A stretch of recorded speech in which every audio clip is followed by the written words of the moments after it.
नमस्कार दोस्तों। आज की क्लास में एक बार पुनः आपका हार्दिक स्वागत है।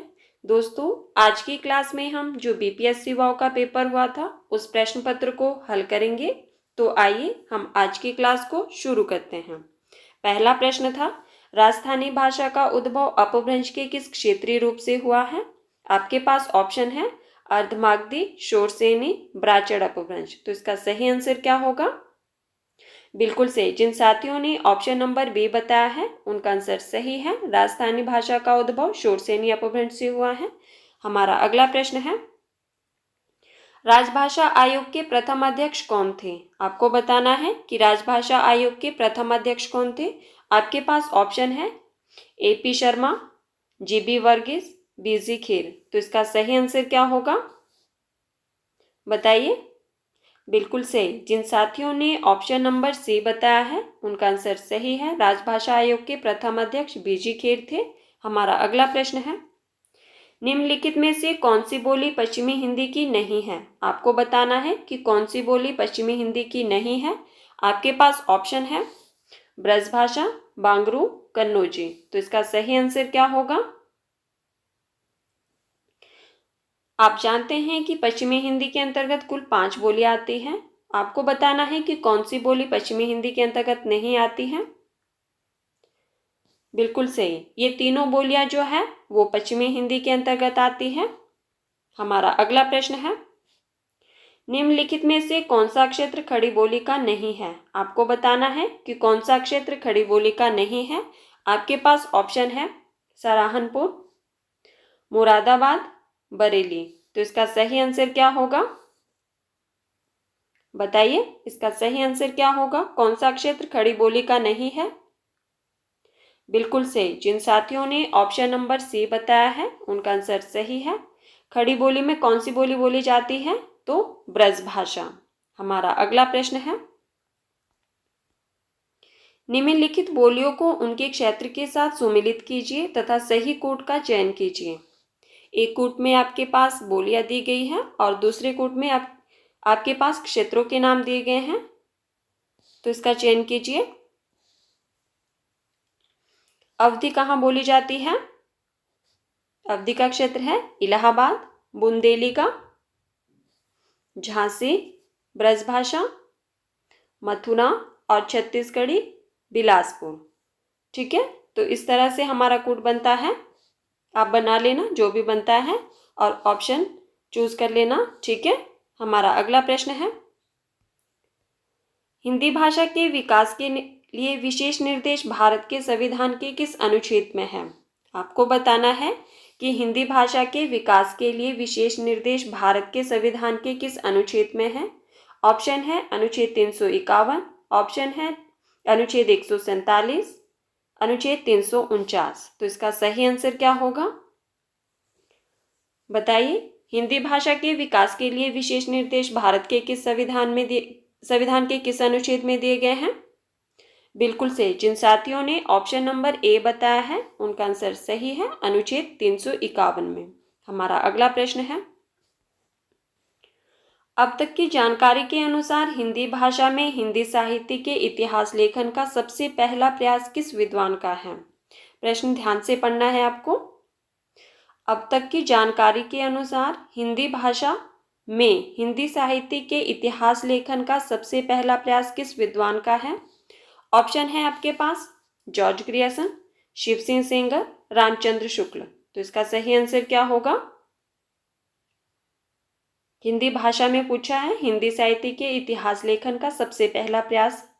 बिल्कुल सही। जिन साथियों ने ऑप्शन नंबर 2 बताया है उनका आंसर सही है, शिव सिंह सेंगर का है। ठीक है। सबसे पहले प्रयास किसने किया था? शिव सिंह सेंगर ने हिंदी भाषा में। और इनके ग्रंथ का नाम क्या है? तो शिव सिंह सरोज। हमारा अगला प्रश्न है, चित्तवृत्तियों की परंपरा को परखते हुए साहित्य परंपरा के साथ सामंजस्य दिखाना ही साहित्य का इतिहास कहलाता है। यह विचार किस विद्वान का है? आपको बताना था कि यह विचार जो है वो किस विद्वान का है। आपके पास ऑप्शन है रामचंद्र शुक्ल, हजारी प्रसाद द्विवेदी, रामकुमार वर्मा। तो बताइए इसका सही आंसर क्या होगा? बिल्कुल सही। इसका सही आंसर होगा ऑप्शन नंबर ए। जिन साथियों ने ऑप्शन नंबर ए बताया है उनका आंसर सही है। हमारा अगला प्रश्न था, मिश्र बंधु द्वारा लिखित हिंदी नवरत्न में इनमें से किस कवि को स्थान नहीं मिला? मिश्र बंधु द्वारा लिखित जो हिंदी नवरत्न है, इनमें से किस कवि को स्थान नहीं मिला? आपके पास ऑप्शन है गोस्वामी तुलसीदास, सूरदास या मलिक मोहम्मद जायसी। तो इसका सही आंसर क्या होगा? किस कवि को स्थान नहीं मिला ये बताना था आपको। बिल्कुल सही। जिन साथियों ने ऑप्शन नंबर सी बताया है उनका आंसर सही है, मलिक मोहम्मद जायसी होगा इसका सही आंसर। हमारा अगला प्रश्न है, पंडित विश्वनाथ प्रसाद मिश्र ने उत्तर मध्यकाल को किस नाम से अभिहित किया है? आपको बताना था कि पंडित विश्वनाथ प्रसाद मिश्र ने उत्तर मध्यकाल को किस नाम से अभिहित किया है। आपके पास ऑप्शन है श्रृंगार काल, रीतिकाल, कलाकाल। तो इसका सही आंसर क्या होगा बताइए। पंडित विश्वनाथ प्रसाद मिश्र ने उत्तर मध्यकाल को किस नाम से अभिहित किया है? बिल्कुल सही। जिन साथियों ने ऑप्शन नंबर ए बताया है उनका आंसर सही है, श्रृंगार काल से। हमारा अगला प्रश्न है, भारतीय पत्रकारिता का पितामह किसे माना जाता है? भारतीय पत्रकारिता का पिता किसे माना जाता है? आपके पास ऑप्शन है जेम्स सिक्की, गणेश शंकर विद्यार्थी, मदन मोहन मालवीय। तो इसका सही आंसर क्या था बताइए, इसका सही आंसर क्या होगा? बिल्कुल सही। जिन साथियों ने ऑप्शन नंबर ए बताया है उनका आंसर सही है। भारतीय पत्रकारिता का पितामह किसे माना जाता है? तो जेम्स हिक्की को। और इनका जो वो था पत्र था उसका नाम क्या था? बंगाल गजट। ठीक है, जो कि एक साप्ताहिक पत्र था, अंग्रेजी में प्रकाशित होता था ये। हमारा अगला प्रश्न है, तात्पर्य यह है कि छायावाद जिस आकांक्षा का परिणाम था उसका लक्ष्य केवल अभिव्यंजना की रोचक प्रणाली का विकास था। छायावाद के संबंध में यह विचार किस विद्वान का है? आपके पास ऑप्शन है डॉक्टर नगेंद्र, पंडित शांतिप्रिय द्विवेदी, रामचंद्र शुक्ल। तो इसका सही आंसर क्या होगा बताइए, यह विचार किस विद्वान का है कि छायावाद जिस आकांक्षा का परिणाम था उसका लक्ष्य केवल अभिव्यंजना की रोचक प्रणाली का विकास था? तो बिल्कुल सही। जिन साथियों ने ऑप्शन नंबर सी बताया है उनका आंसर एकदम सही है। यह विचार जो है वो रामचंद्र शुक्ल का है। हमारा अगला प्रश्न है, इनमें से किस जैन कवि को अपभ्रंश का वाल्मीकि कहा जाता है? आपको बताना था कि इनमें से किस कवि को, जैन कवि को अपभ्रंश का वाल्मीकि कहा जाता है। आपके पास ऑप्शन है पुष्पदंत, स्वयंभू, हेमचंद्र। तो इसका सही आंसर क्या होगा? बिल्कुल सही। जिन साथियों ने ऑप्शन नंबर बी बताया है उनका आंसर सही है, स्वयंभू को अपभ्रंश का वाल्मीकि कहा जाता है। हमारा अगला प्रश्न है, निम्नलिखित दार्शनिक मतों को उनके प्रवर्तक आचार्यों के साथ सुमिलित कीजिए तथा सही कूट का चयन कीजिए। ये आपके पास दार्शनिक मत दिए गए हैं और दूसरे कूट में और दूसरी सूची में जो है वो प्रवर्तक आचार्य दिए गए हैं। तो मिलान कीजिए। विशिष्टवाद, इसके प्रवर्तक कौन थे बताइए।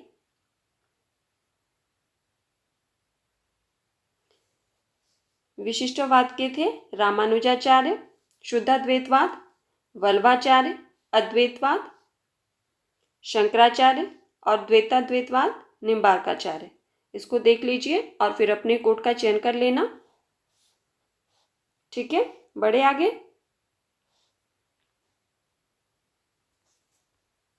हमारा अगला प्रश्न है, प्रगतिवाद केवल साम्यवादी मार्ग को ही अपनाने के लिए विवश है, जबकि प्रगतिशील किसी भी वाद विशेष से आबाद नहीं होता। यह विचार किस विद्वान का है? एक बार क्वेश्चन रिपीट।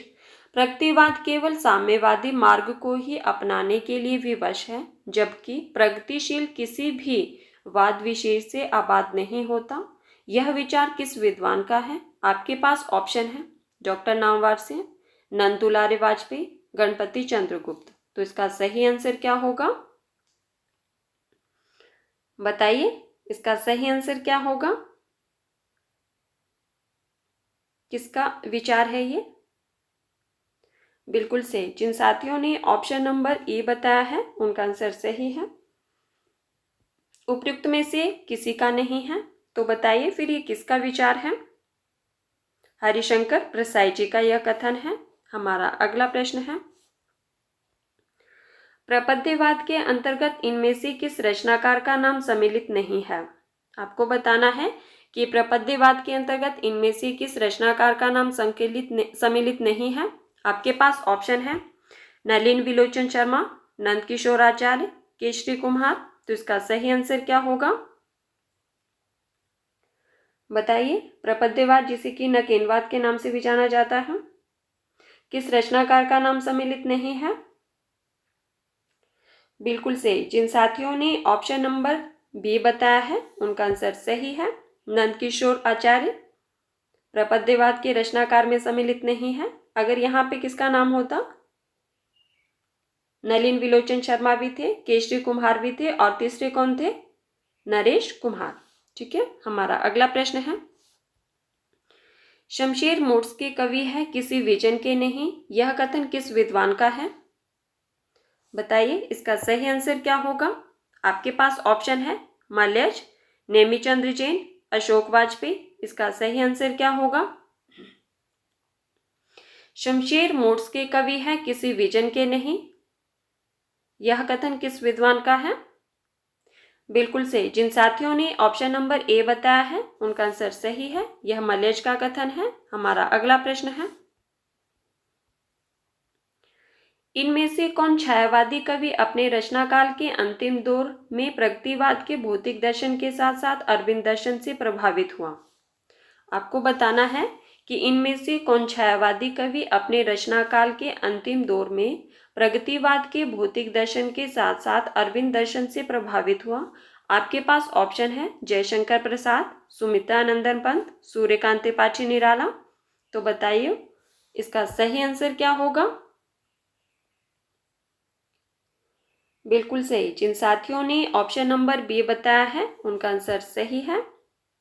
सुमित्रानंदन पंत अरविंद दर्शन से भी प्रभावित है। हमारा अगला प्रश्न है, भूली कहत नवरस सुकवि सकल मूल सिगार, यह विचार रीतिकाल के किस आचार्य का है?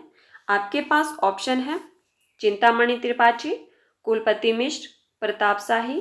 तो इसका सही आंसर क्या होगा? बताइए यह पंक्तियां जो है वो किसकी है? इसका सही आंसर क्या होगा? बिल्कुल सही जिन साथियों ने ऑप्शन नंबर ए बताया है उनका आंसर सही है। उपयुक्त में से कोई नहीं। तो यह पंक्तियां किसकी है? यह देव की है। ठीक है। भवानी विलास से ली गई है ये पंक्तियां। हमारा अगला प्रश्न है, इन आचार्यों में से अलंकारवादी आचार्य कौन है? आपको बताना है कि इन आचार्यों में से अलंकारवादी आचार्य कौन है। आपके पास ऑप्शन है चिंतामणि त्रिपाठी, सोमनाथ, केशवदास। तो इसका सही आंसर क्या होगा? बिल्कुल सही जिन साथियों ने ऑप्शन नंबर सी बताया है उनका आंसर सही है। केशवदास इसका सही आंसर होगा। हमारा अगला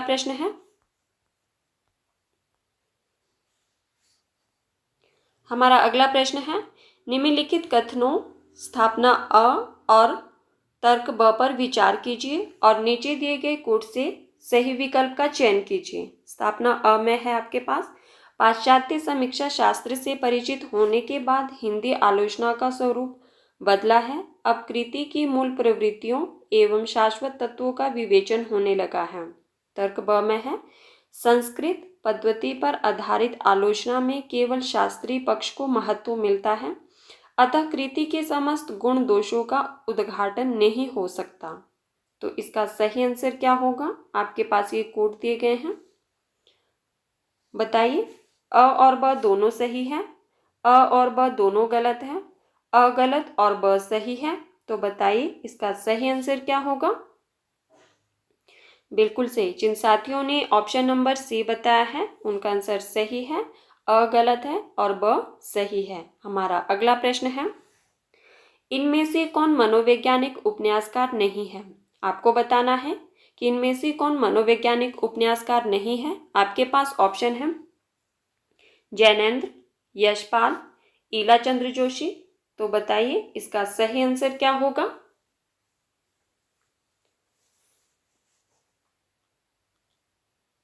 इनमें से कौन मनोवैज्ञानिक उपन्यासकार नहीं है, उनका नाम बताना है आपको। बिल्कुल से जिन साथियों ने ऑप्शन नंबर बी बताया है उनका आंसर सही है। यशपाल जो है वो प्रगतिवादी उपन्यासकार माने जाते हैं। हमारा अगला प्रश्न है, प्रेमचंद के किस उपन्यास में विधवा समस्या है। आपको बताना है कि प्रेमचंद जी के किस उपन्यास में विधवा समस्या है। आपके पास ऑप्शन है गबन, गोदान, रंगभूमि। तो इसका सही आंसर क्या होगा, बताइए इसका सही आंसर क्या होगा। बिल्कुल से जिन साथियों ने ऑप्शन नंबर ए बताया है उनका आंसर सही है, उपयुक्त में से कोई नहीं। प्रेमचंद जी के किस उपन्यास में विधवा समस्या का वर्णन किया गया है, तो वो उपन्यास है प्रतिज्ञा। ठीक है। हमारा अगला प्रश्न है, जयशंकर प्रसाद के किस नाटक में तलाक और पुनर्विवाह की समस्या है। आपके पास ऑप्शन है स्कंदगुप्त, ध्रुव स्वामिनी, चंद्रगुप्त। तो इसका सही आंसर क्या होगा, बताइए। जयशंकर प्रसाद के किस नाटक में तलाक और पुनर्विवाह की समस्या का वर्णन है। बिल्कुल सही जिन साथियों ने ऑप्शन नंबर बी बताया है उनका आंसर सही है। उस नाटक का नाम है ध्रुव स्वामिनी, जिसका रचनाकाल 1933 ईस्वी है। इसमें तलाक और पुनर्विवाह की समस्या का वर्णन है। हमारा अगला प्रश्न है, आधुनिक काल में गद्य का आविर्भाव सबसे प्रधान घटना है, यह कथन किसका है। यह आपके पास कथन दिया गया है कि आधुनिक काल में गद्य का आविर्भाव सबसे प्रधान घटना है, यह कथन किसका है। आपके पास ऑप्शन है रामविलास शर्मा, नंदुलारे वाजपेयी, रामचंद्र शुक्ल। तो इसका सही आंसर क्या होगा, बताइए इसका सही आंसर क्या होगा। बिल्कुल सही जिन साथियों ने ऑप्शन नंबर सी बताया है उनका आंसर सही है। यह कथन जो है वो रामचंद्र शुक्ल का है।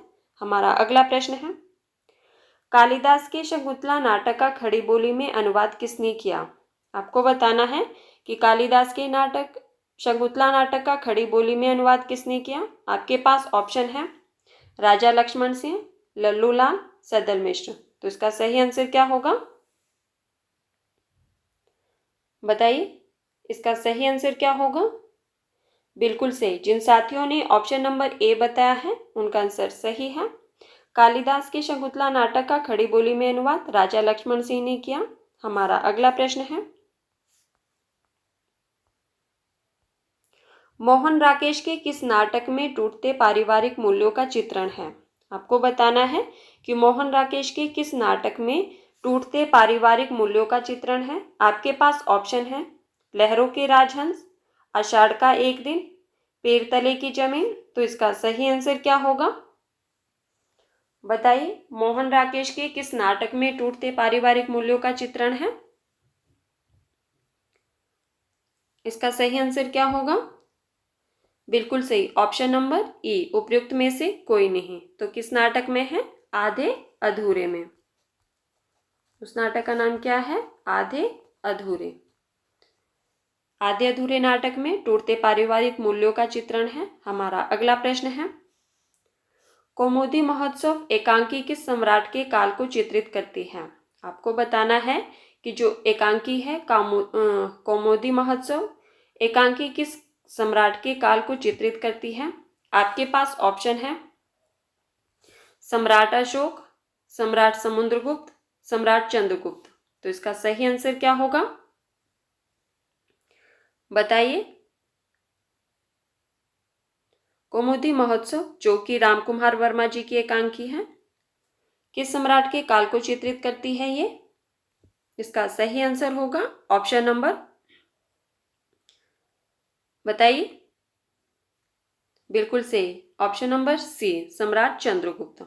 हमारा अगला प्रश्न है, इनमें से कौन प्रगतिवादी परंपरा का कहानीकार नहीं है। आपको बताना है कि इनमें से कौन प्रगतिवादी परंपरा का कहानीकार नहीं है। आपके पास ऑप्शन है ईलाचंद्र जोशी, यशपाल, रांगी राघव। तो इसका सही आंसर क्या होगा, बताइए। इनमें से कौन प्रगतिवादी परंपरा का कहानीकार नहीं है, उसका नाम बताना है। इसका सही आंसर होगा बिल्कुल सही, ऑप्शन नंबर ए, ईलाचंद जोशी। हमारा अगला प्रश्न है, जिंदगी और गुलाब के फूल यह प्रसिद्ध कहानी संकलन किसका है। आपको बताना है कि जिंदगी और गुलाब के फूल यह प्रसिद्ध कहानी संकलन किसका है। आपके पास ऑप्शन है मनु भंडारी, कृष्णा सोबती या शिवानी। तो इसका सही आंसर क्या होगा, बताइए। बिल्कुल सही, जिन साथियों ने ऑप्शन नंबर ए बताया है उनका आंसर सही है, उपयुक्त में से कोई नहीं। यह कहानी संकलन किसका है, उषा प्रेमवता का। हमारा अगला प्रश्न है, पंडित प्रताप नारायण मिश्र और बालकृष्ण भट्ट ने हिंदी गद्य साहित्य में वही काम किया जो अंग्रेजी में एडिसन और स्टील ने किया। यह विचार किसका है। आपके पास ऑप्शन है हजारी प्रसाद द्विवेदी, रामचंद्र शुक्ल, रामविलास शर्मा। तो इसका सही आंसर क्या होगा, बताइए। इसका सही आंसर क्या होगा, किसका कथन है, किसका विचार है ये। बिल्कुल सही, जिन साथियों ने ऑप्शन नंबर बी बताया है उनका आंसर सही है, रामचंद्र शुक्ल। हमारा अगला प्रश्न है, निर्वैयक्तिकता का सिद्धांत किसका है। आपको बताना है कि निर्वैयक्तिकता का सिद्धांत किसका है। आपके पास ऑप्शन है अरस्तु, क्रोचे, इलियट। तो इसका सही आंसर क्या होगा, बताइए। किसका सिद्धांत है, निर्वैयक्तिकता का सिद्धांत किसका है। बिल्कुल सही, जिन साथियों ने ऑप्शन नंबर सी बताया है उनका आंसर सही है, यह इलियट का है। हमारा अगला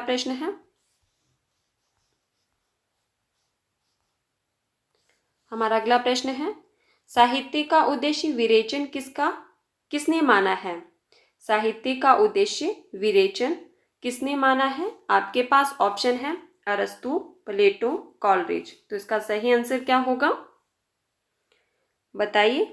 साहित्य का उद्देश्य विरेचन किसने माना है। बिल्कुल सही, जिन साथियों ने ऑप्शन नंबर ए बताया है उनका आंसर सही है। हमारा अगला प्रश्न है, भरत मुनि ने रससूत्र की अनुमितिवाद पर आश्रित व्याख्या किस आचार्य की है।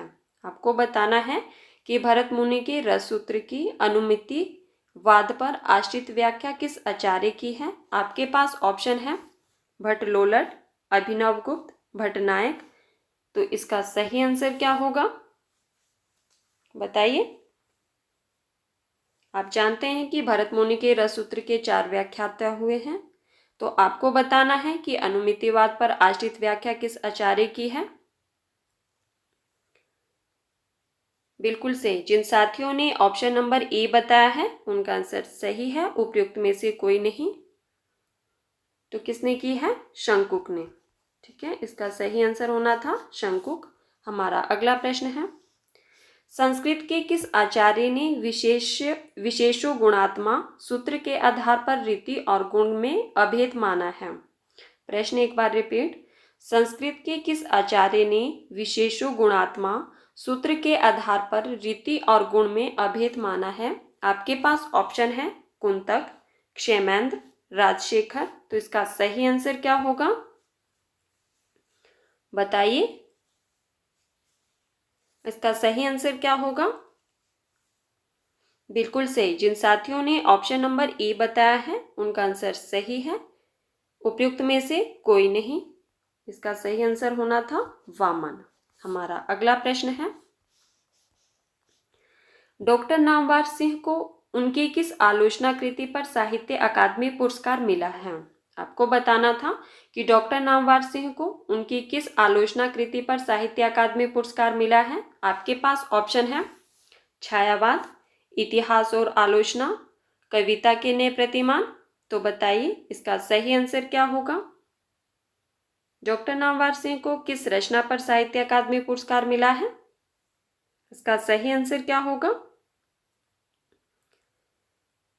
बिल्कुल सही। जिन साथियों ने ऑप्शन नंबर सी बताया है उनका आंसर सही है। उस रचना का नाम है कविता के नए प्रतिमान। हमारा अगला प्रश्न है, निम्नलिखित सूचियों को सुमेलित कीजिए तथा सही कूट का चयन कीजिए। ठीक है। सूची 1 में है प्रवर्तक और सूची 2 में है संप्रदाय। ठीक है। सूची 1 में है भरत मुनि, तो बताइए इसका सही आंसर क्या होगा। भरत मुनि के साथ होगा रस संप्रदाय। ठीक है। आनंदवर्धन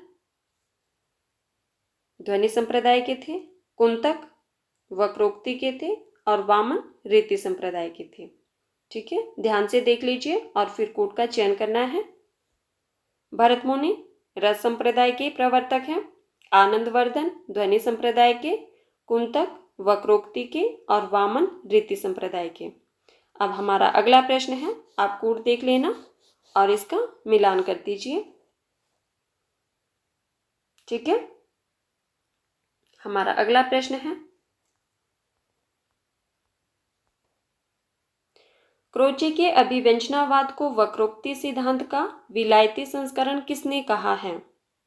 क्रोचे के अभिव्यंजनावाद को वक्रोक्ति सिद्धांत का विलायती संस्करण किसने कहा है। आपके पास ऑप्शन है श्याम सुंदर दास, नंदुलारे वाजपेयी, गुलाब राय। तो इसका सही आंसर क्या होगा बताइए।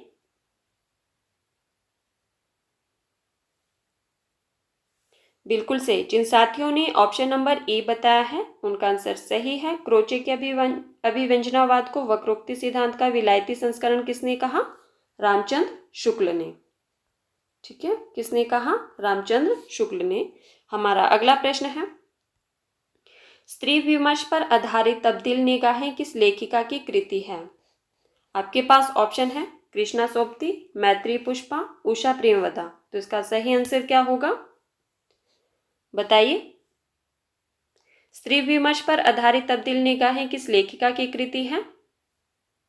बिल्कुल सही। इसका सही आंसर होगा ऑप्शन नंबर बी, मैत्री पुष्पा। हमारा अगला प्रश्न है, दलित साहित्य का सौंदर्य शास्त्र नामक कृति के लेखक हैं। आपको बताना है कि दलित साहित्य का सौंदर्य शास्त्र नामक कृति के लेखक कौन है। आपके पास ऑप्शन है डॉक्टर एन सिंह, ओम प्रकाश वाल्मीकि, रविंद्र प्रभात। तो इसका सही आंसर क्या होगा। दलित साहित्य का सौंदर्य शास्त्र नामक कृति के लेखक कौन है। बिल्कुल सही। जिन साथियों ने ऑप्शन नंबर बी बताया है उनका आंसर सही है, ओम प्रकाश वाल्मीकि है। हमारा अगला प्रश्न है, आदिवासी विमर्श पर आधारित आदिवासियों का संसार नामक पुस्तक के लेखक हैं। आपके पास ऑप्शन है मैत्री पुष्पा, रमणिका गुप्ता, भारती मीणा। तो इसका सही आंसर क्या होगा बताइए। आदिवासी विमर्श पर आधारित आदिवासियों का संसार नामक पुस्तक के लेखक कौन है। बिल्कुल सही। जिन साथियों ने ऑप्शन नंबर ए बताया है उनका आंसर सही है, उपयुक्त में से कोई नहीं। हमारा अगला प्रश्न है, संदेश यहाँ में नहीं स्वर्ग का लाया, इस भूतल को ही स्वर्ग बनाने आया, उपयुक्त पंक्तियों के रचयिता है। आपके पास ऑप्शन है रामधारी सिंह दिनकर, माखनलाल चतुर्वेदी, अयोध्या सिंह उपाध्याय हरिओत। तो इसका सही आंसर क्या होगा आपको बताना है कि उपयुक्त पंक्तियों के रचयिता कौन है। बिल्कुल सही। जिन साथियों ने ऑप्शन नंबर ए बताया है उनका आंसर सही है, उपयुक्त में से कोई नहीं। आप जानते हैं कि यह साकेत से ली गई पंक्तियां हैं, तो साकेत के रचनाकार कौन है, मैथिली शरण गुप्त हैं। हमारा अगला प्रश्न है, रामधारी सिंह दिनकर को उनकी किस कृति पर ज्ञानपीठ पुरस्कार प्राप्त हुआ है। आपको बताना है कि रामधारी सिंह दिनकर को किस रचना पर ज्ञानपीठ पुरस्कार प्राप्त हुआ है। आपके पास ऑप्शन है रश्मि रथी, कुरुक्षेत्र, उर्वशी। तो इसका सही आंसर क्या होगा। रामधारी सिंह दिनकर को किस रचना पर भारतीय ज्ञानपीठ पुरस्कार मिला था। बिल्कुल सही। जिन साथियों ने ऑप्शन नंबर सी बताया है उनका आंसर सही है, उस रचना का नाम था उर्वशी। हमारा अगला प्रश्न है, निम्नलिखित में से कौन सा रासो ग्रंथ छंदों का अजायब घर कहलाता है। आपको बताना था कि कौन सा रासो ग्रंथ छंदों का अजायब घर कहलाता है। आपके पास ऑप्शन है परमाल रासो, पृथ्वीराज रासो, विसलदेव रासो। तो इसका सही आंसर क्या होगा बताइए। कौन सा रासो ग्रंथ छंदों का अजायब घर कहलाता है? बिल्कुल सही। जिन साथियों ने ऑप्शन नंबर बी बताया है उनका आंसर सही है, पृथ्वीराज रासो। हमारा अगला प्रश्न है, कबीर उलटबाजियों के विशेषज्ञ माने जाते हैं। इससे पहले उलटबाजियां किस साहित्य में प्राप्त होती है? आपके पास ऑप्शन है बौद्ध साहित्य, सूफी साहित्य, सिद्ध साहित्य। तो इसका सही आंसर क्या होगा? कबीर उलटबाजियों के विशेषज्ञ माने जाते हैं। इससे पहले उलटबाजियां किस साहित्य में प्राप्त होती है? इसका सही आंसर क्या होगा? बिल्कुल सही। जिन साथियों ने ऑप्शन नंबर सी बताया है उनका आंसर सही है, सिद्ध साहित्य से।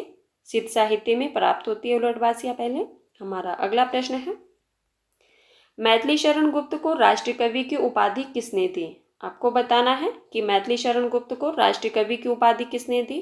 आपके पास ऑप्शन है महात्मा गांधी, इंदिरा गांधी, रामचंद्र शुक्ल। तो इसका सही आंसर क्या होगा बताइए। इसका सही आंसर क्या होगा? बिल्कुल सही। जिन साथियों ने ऑप्शन नंबर ए बताया है उनका आंसर सही है, राष्ट्र कवि की उपाधि मैथिली शरण गुप्त को महात्मा गांधी जी ने दी थी। हमारा अगला प्रश्न है, निम्नलिखित कृतियों को उनके रचनाकारों के साथ सुमेलित कीजिए तथा सही कोट का चयन कीजिए। ठीक है, एक कोट में आपके पास रचनाएं दी गई है और दूसरे कोट में रचनाकार दिए गए हैं। तो सुमेलित कीजिए और सही कोट का चयन कीजिए। आपके पास ऑप्शन है अकाल और उसके बाद, या इसके रचनाकार कौन है बताइए। अकाल और उसके बाद नागार्जुन, ऑप्शन नंबर 4 कलगी बाजरे की, यह किसकी रचना है आगे जी की। ऑप्शन नंबर 3 गीत फरोश, किसकी है भवानी प्रसाद मिश्र की। और ब्रह्म राक्षस मुक्तिबोध की। तो आप अपना कोड देख लीजिए और सही आंसर क्या बनता है हमारा 4 3 2 1। ठीक है, ऑप्शन नंबर बी। हमारा अगला प्रश्न है, एक आदमी रोटी बेलता है, एक आदमी रोटी खाता है, एक तीसरा आदमी भी है जो ना रोटी बेलता है ना रोटी खाता है। उपयुक्त पंक्तियां धूमिल की किस कविता से हैं? ये पंक्तियां एक बार देख लेना आप। एक आदमी रोटी बेलता है, एक आदमी रोटी खाता है, एक तीसरा आदमी भी है जो ना रोटी बेलता है ना रोटी खाता है। धूमिल जी की किस कविता से ली गई पंक्तियां हैं ये? आपके पास ऑप्शन है नक्सलबाड़ी, मोचीराम, अकाल दर्शन। तो इसका सही आंसर क्या होगा बताइए। इसका सही आंसर क्या होगा? बिल्कुल सही। जिन साथियों ने ऑप्शन नंबर ए बताया है उनका आंसर सही है, उपयुक्त में से कोई नहीं। तो बताइए किस कविता से ली गई है यह पंक्तियां जो है? वो रोटी और संसद से ली गई पंक्तियां हैं। ठीक है, रोटी और संसद। हमारा अगला प्रश्न है, कमलेश्वर द्वारा रचित कहानी नहीं है। आपको बताना है कि कमलेश्वर द्वारा रचित कहानी नहीं है। आपके पास ऑप्शन है एक और जिंदगी, राजा निर्बसिया, मांस का दरिया। तो इसका सही आंसर क्या होगा बताइए। कौन सी कहानी जो है कमलेश्वर द्वारा रचित नहीं है? बिल्कुल से। जिन साथियों ने ऑप्शन नंबर ए बताया है उनका आंसर सही है, एक और जिंदगी कमलेश्वर द्वारा रचित कहानी नहीं है। हमारा अगला प्रश्न है, चंद्रगुप्त नाटक में दृश्यों की कुल संख्या है। आपको बताना है कि चंद्रगुप्त नाटक जो कि जयशंकर प्रसाद जी का है, इसमें नाटक में दृश्यों की कुल संख्या कितनी है? आपके पास ऑप्शन है 40, 44, 45। तो इसका सही आंसर क्या होगा? बिल्कुल सही। जिन साथियों ने ऑप्शन नंबर बी बताया है उनका आंसर सही है, चंद्रगुप्त नाटक में 44 दृश्यों की कुल संख्या है। हमारा अगला प्रश्न है, शेखर एक जीवनी उपन्यास के नायक के चरित्र की प्रमुख विशेषता है। आपको बताना है कि शेखर एक जीवनी उपन्यास जो आगे जी का है, इसमें नायक के चरित्र की प्रमुख विशेषता क्या है? आपके पास ऑप्शन है विनम्रता, भावुकता, उदारता। तो इसका सही आंसर क्या होगा बताइए इसका सही आंसर क्या होगा। बिल्कुल सही। जिन साथियों ने ऑप्शन नंबर बी बताया है उनका आंसर सही है। हमारा अगला प्रश्न है, महामाया हजारी प्रसाद द्विवेदी के किस उपन्यास की पात्र हैं। आपके पास ऑप्शन है पुनर्नवा, अनामदास का पोथा, बाणभट्ट की आत्मकथा। तो इसका सही आंसर क्या होगा, बताइए। महामाया हजारी प्रसाद द्विवेदी के किस उपन्यास की पात्र हैं।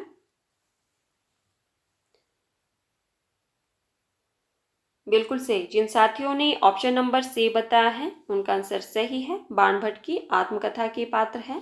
हमारा अगला प्रश्न है, गैंग्रीन कहानी के लेखक हैं। आपके पास ऑप्शन है निर्मल वर्मा, कमलेश्वर, ज्ञानरंजन। तो साथियों इसका सही आंसर क्या होगा, बताइए। गैंग्रीन कहानी के लेखक कौन है।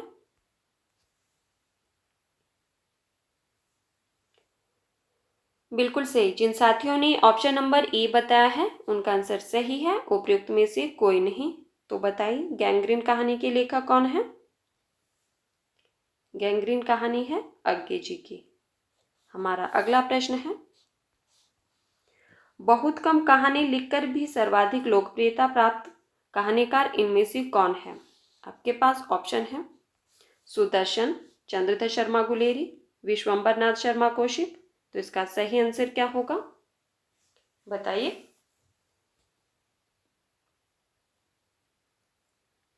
बहुत कम कहानी लिखकर भी सर्वाधिक लोकप्रियता प्राप्त कहानीकार इनमें से कौन है। बिल्कुल सही। जिन साथियों ने ऑप्शन नंबर बी बताया है उनका आंसर सही है, चंद्रधर शर्मा। इन्होंने कुल 3 कहानियां लिखी हैं। हमारा अगला प्रश्न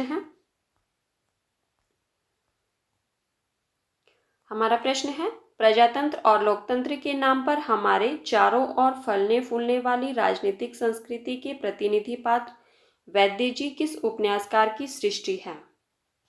आपके पास ऑप्शन है अमृतलाल नागर, राही मासूम रज्जा, शिव प्रसाद सिंह। तो साथियों इसका सही आंसर क्या होगा, बताइए। बिल्कुल सही। जिन साथियों ने ऑप्शन नंबर ए बताया है उनका आंसर सही है, उपयुक्त में से कोई नहीं, वह है श्रीलाल शुक्ल। और हमारा अगला प्रश्न है, अमृतलाल नागर का कौन सा उपन्यास महाकवि सूरदास पर आधारित है।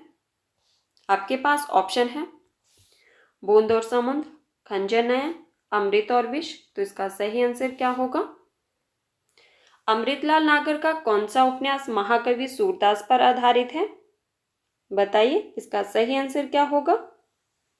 बिल्कुल सही। जिन साथियों ने ऑप्शन नंबर बी बताया है उनका आंसर सही है, उस उपन्यास का नाम है खंजर नयन। हमारा अगला प्रश्न है, जिसे संसार दुख कहता है वही कवि के लिए सुख है। धन और ऐश्वर्य, रूप और बल, विद्या और बुद्धि, ये विभूतियां चाहे संसार को कितना ही मोहित कर ले, कवि के लिए यहाँ जरा भी आकर्षण नहीं है। यह कथन गोदान के किस पात्र का है, बताइए। आपके पास ऑप्शन है मेहता, मालती, मीलमाली खन्ना। तो साथियों इसका सही आंसर क्या होगा, गोदान के किस पात्र का कथन है ये। गोदान जो कि प्रेमचंद जी का उपन्यास है, उसके किस पात्र का कथन है। बिल्कुल सही। जिन साथियों ने ऑप्शन नंबर ए बताया है उनका आंसर सही है, यह कथन जो है वो मेहता का है। हमारा अगला प्रश्न है, देवसेना जयशंकर प्रसाद के किस नाटक के पात्र हैं। आपको बताना है कि देवसेना जयशंकर प्रसाद के किस नाटक के पात्र हैं। आपके पास ऑप्शन है अजातशत्रु, ध्रुवस्वामिनी, स्कंदगुप्त। तो इसका सही आंसर क्या होगा, देवसेना जयशंकर प्रसाद के किस नाटक के पात्र हैं। इसका सही आंसर क्या होगा, बिल्कुल सही। जिन साथियों ने ऑप्शन नंबर सी बताया है उनका आंसर सही है, देवसेना स्कंदगुप्त नाटक के पात्र हैं। हमारा अगला प्रश्न है, लघु मानव की महत्ता को किसने प्रतिपादित किया। लघु मानव की महत्ता को किसने प्रतिपादित किया। आपके पास ऑप्शन है दुष्यंत कुम्हार, विजय देव नारायण शाही, धूमिल। तो इसका सही आंसर क्या होगा? बताइए, लघु मानव की महत्ता को किसने प्रतिपादित किया? बिल्कुल सही। जिन साथियों ने ऑप्शन नंबर बी बताया है उनका आंसर सही है, विजयदेव नारायण शाही। हमारा अगला प्रश्न है, इनमें से किस लेखक के निबंध ललित निबंध विधा के प्रस्थान बिंदु बने? इनमें से किस लेखक के निबंध ललित निबंध विद्या के प्रस्थान बिंदु बने? आपके पास ऑप्शन है कुबेरनाथ राय, हजारी प्रसाद द्विवेदी, विद्यानिवास मिश्र। तो इसका सही आंसर क्या होगा? बताइए। ललित निबंध विद्या के प्रस्थान विधा के प्रस्थान बिंदु बने। बिल्कुल सही। जिन साथियों ने ऑप्शन नंबर बी बताया है उनका आंसर सही है, हजारी प्रसाद द्विवेदी। हमारा अगला प्रश्न है,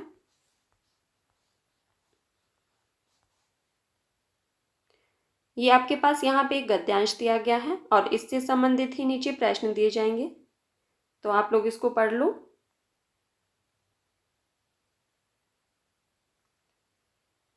पढ़ लिया? अब हम प्रश्न पर चर्चा करते हैं। उपर्युक्त गद्यांश का सर्वाधिक उपयुक्त शीर्षक क्या होगा? आपके पास ऑप्शन है राष्ट्रीयता और मनुष्य, भाषा का महत्व, अभिव्यक्ति का साधन। तो इसका सही आंसर क्या होगा? जो पर आपके पास गद्यांश दिया गया है इसका शीर्षक क्या होगा? बिल्कुल सही। जिन साथियों ने ऑप्शन नंबर बी बताया है उनका आंसर सही है, भाषा का महत्व। हमारा अगला प्रश्न है, अभिव्यक्ति शब्द का अर्थ है, आपके पास ऑप्शन है खोज करना, वार्ता करना, प्रकट करना। तो इसका सही आंसर क्या होगा? बताइए, अभिव्यक्ति शब्द का अर्थ क्या है? बिल्कुल सही। जिन साथियों ने ऑप्शन नंबर सी बताया है उनका आंसर सही है, अभिव्यक्ति शब्द का अर्थ होगा प्रकट करना। हमारा अगला प्रश्न है, प्रकट का विलोम शब्द है, आपको बताना है कि प्रकट का विलोम शब्द क्या है। आपके पास ऑप्शन है गुप्त, पारदर्शी, सूक्ष्म। तो इसका सही आंसर क्या होगा? बताइए, इसका सही आंसर क्या होगा प्रकट का विलोम? बिल्कुल सही। जिन साथियों ने ऑप्शन नंबर ए बताया है उनका आंसर सही है, गुप्त होगा इसका विलोम। हमारा अगला प्रश्न है, नदी का पर्यायवाची शब्द नहीं है, आपको बताना है कि इनमें से नदी का पर्यायवाची शब्द नहीं है। आपके पास ऑप्शन है, एक मिनट साथियों, नदी का पर्यायवाची शब्द नहीं है। आपके पास ऑप्शन है तरंगिणी, ईला, तटिनी। तो इसका सही आंसर क्या होगा? बिल्कुल सही। जिन साथियों ने ऑप्शन नंबर बी बताया है उनका आंसर सही है, ईला जो है वो नदी का पर्यायवाची शब्द नहीं है। हमारा अगला प्रश्न है, गद्यांश का आशय है, आपके पास ऑप्शन है भाषा की समानता मनुष्य को निकट लाती है, राष्ट्रीय भाषा का विकास करती है, राष्ट्रीयता भाषा का विकास करती है, साहित्य एवं संगीत राष्ट्र का निर्माण करते हैं। तो बताइए, इसका सही आंसर क्या होगा?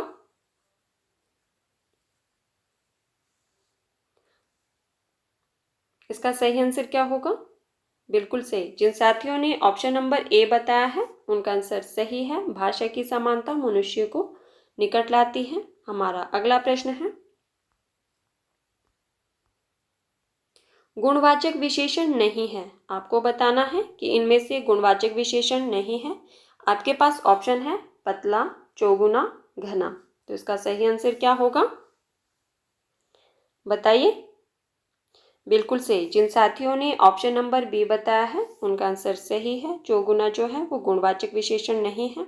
हमारा अगला प्रश्न है, एक आंख से देखना मुहावरे का अर्थ है, एक आंख से देखना मुहावरे का अर्थ क्या है? आपके पास ऑप्शन है बराबर मानना, कम दिखाई देना, बारीकी से देखना। तो इसका सही आंसर क्या होगा? बताइए, इसका सही आंसर क्या होगा? बिल्कुल सही। जिन साथियों ने ऑप्शन नंबर ए बताया है उनका आंसर सही है, एक आंख से देखना मुहावरे का अर्थ है बराबर मानना। हमारा अगला प्रश्न है, किस शब्द में दीर्घ स्वर संधि नहीं है? आपको बताना है कि किस शब्द में दीर्घ स्वर संधि नहीं है।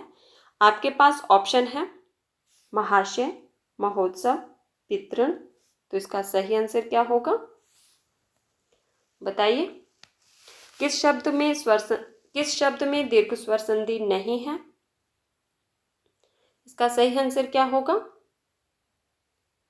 बिल्कुल सही। जिन साथियों ने ऑप्शन नंबर डी बताया है उनका आंसर सही है। उपयुक्त में से एक से अधिक इसका सही आंसर होगा।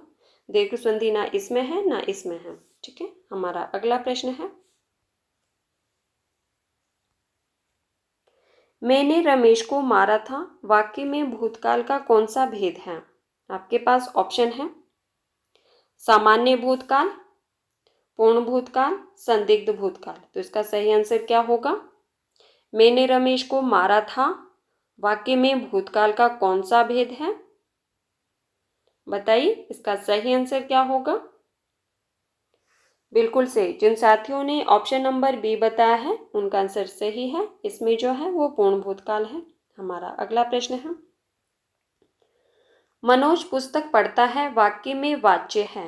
आपको बताना है कि इस वाक्य में कौन सा वाच्य है। आपके पास ऑप्शन है कर्मवाच्य, कृतवाच्य, भाववाच्य। तो इसका सही आंसर क्या होगा?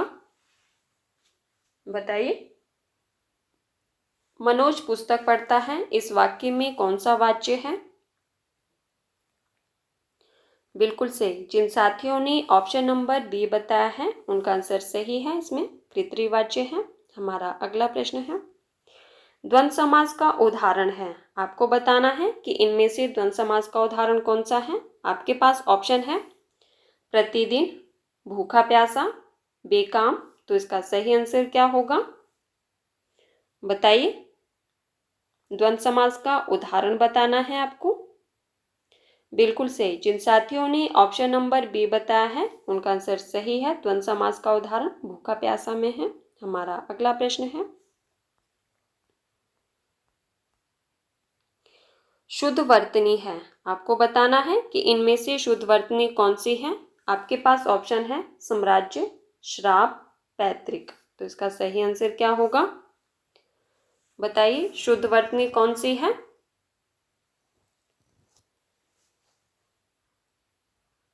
बिल्कुल सही। जिन साथियों ने ऑप्शन नंबर सी बताया है उनका आंसर सही है। पैतृक जो है वो शुद्ध वर्तनी है। हमारा अगला प्रश्न है, चटमंगनी पटब्याह लकोक्ति का अर्थ है। ये आपके पास लकोक्ति दी गई है, चटमंगनी पटब्याह। इसका अर्थ क्या है? आपके पास ऑप्शन है शीघ्र विवाह होना, अड़चन दूर होना, तत्काल कार्य होना। तो इसका सही आंसर क्या होगा? बताइए, चटमंगनी पटब्याह।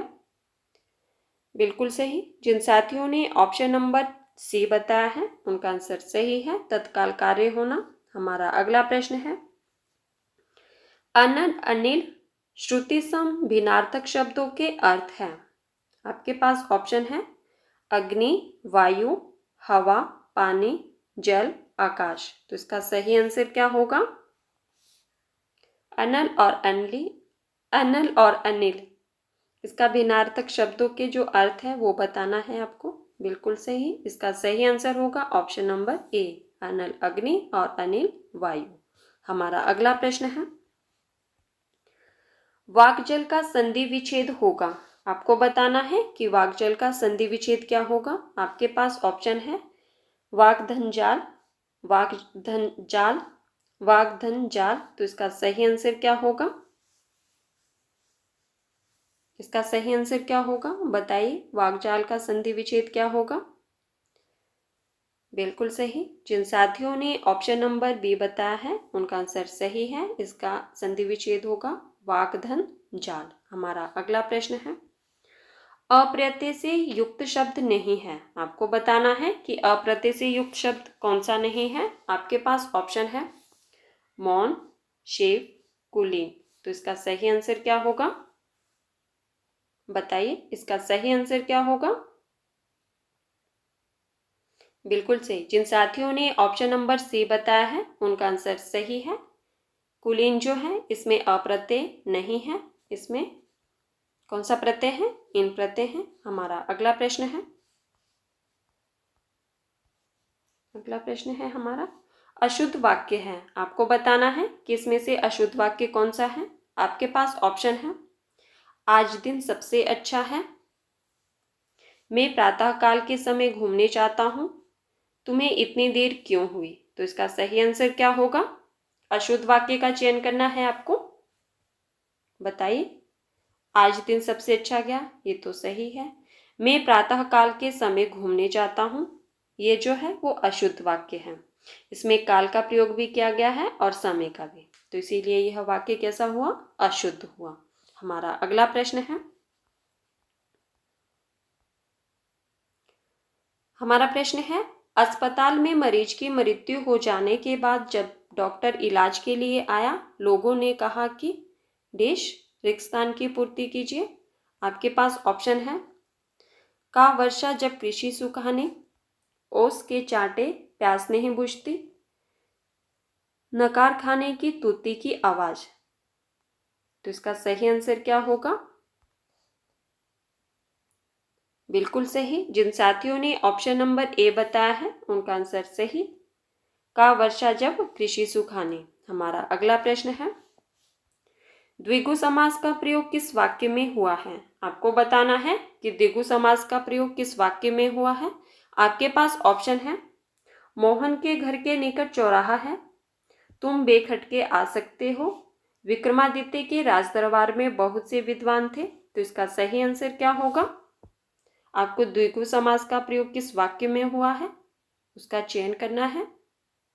बिल्कुल सही। जिन साथियों ने ऑप्शन नंबर ए बताया है उनका आंसर सही है।